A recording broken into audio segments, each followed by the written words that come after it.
Now that we are on the other side of this incident, I suggest we put any remaining questions to rest here and now. The Voynich Guild won't be responsible for any disputes remaining after this meeting. Understood. Well, there's been no serious harm to me or any of my compatriots. And with the arms dealing operation closed down, I've achieved my strategic objective. I'm happy to let the Fontaine authorities process the culprits from here on. I appreciate your flexibility. I'll need all of them in my custody to proceed with the case files. As for you...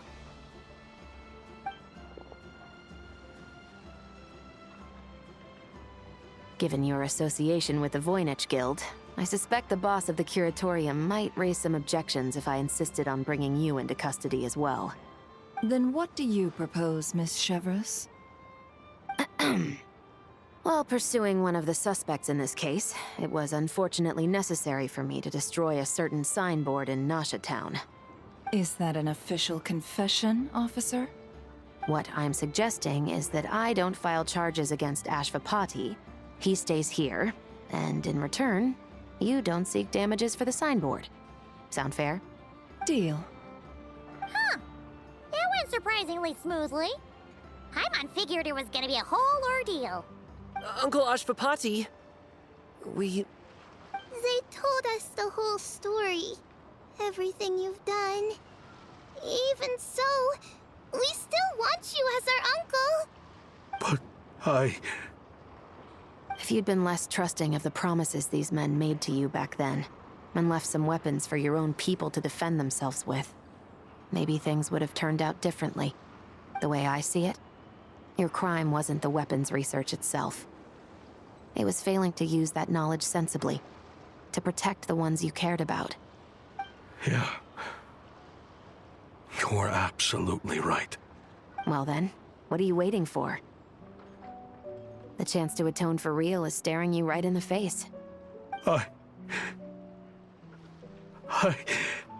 Children, from now on, I will protect you with my life. Traveler, Yelan. On behalf of the Fontaine authorities, it has been a pleasure working with you both. I wish you all the best. I have plenty of other business to attend to, so it's probably about time I got going as well. See ya. Looks like you're a free man. I guess, but even if they won't arrest me, I still have a lot to answer for.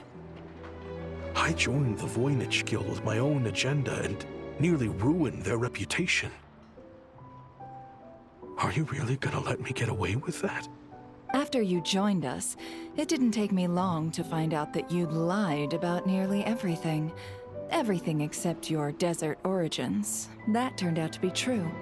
I actually consider the desert my home too, so I was interested to learn who the real Ashvapati was. Thanks to the Traveler, I now know the full story. And my, what a story it is. Granted, the final chapter caused us a fair amount of trouble. But hey, sometimes that's the price you pay for a good ending. Are you serious?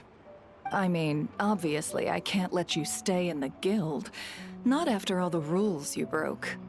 I completely understand. I'd recommend that you take these kids back to the desert. Why? The desert has been plagued by seemingly endless conflict since as far back as I can remember.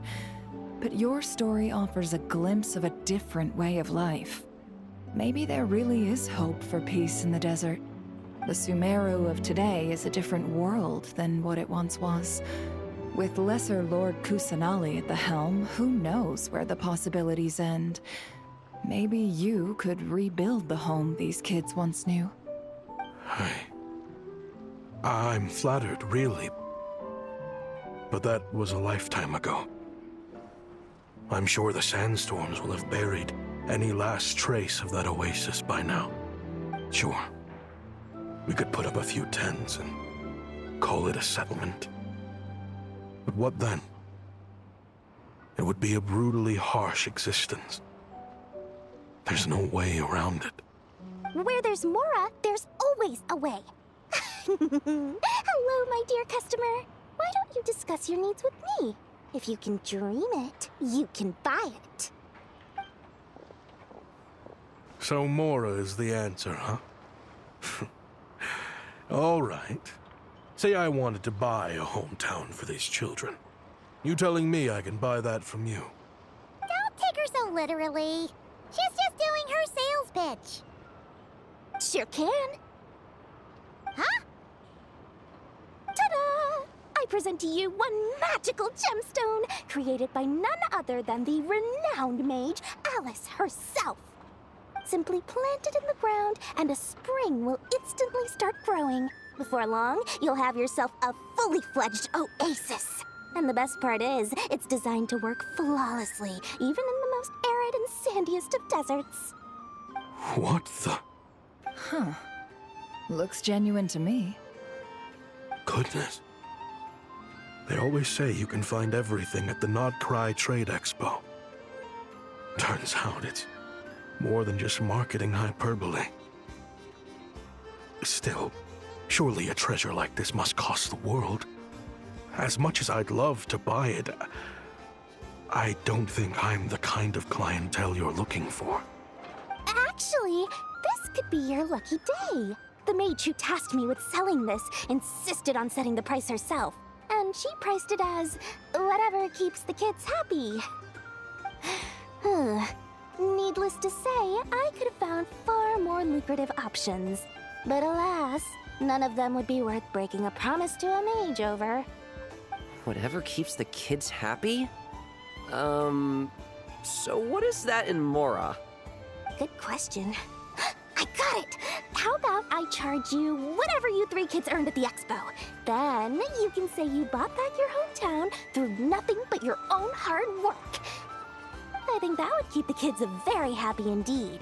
Wouldn't you agree? Deal! Hooray! Well, this was a strange turn of events.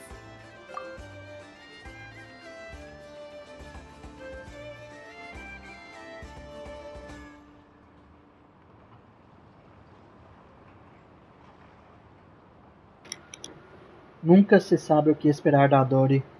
I think it's safe to say that this was one of the more memorable trade expos.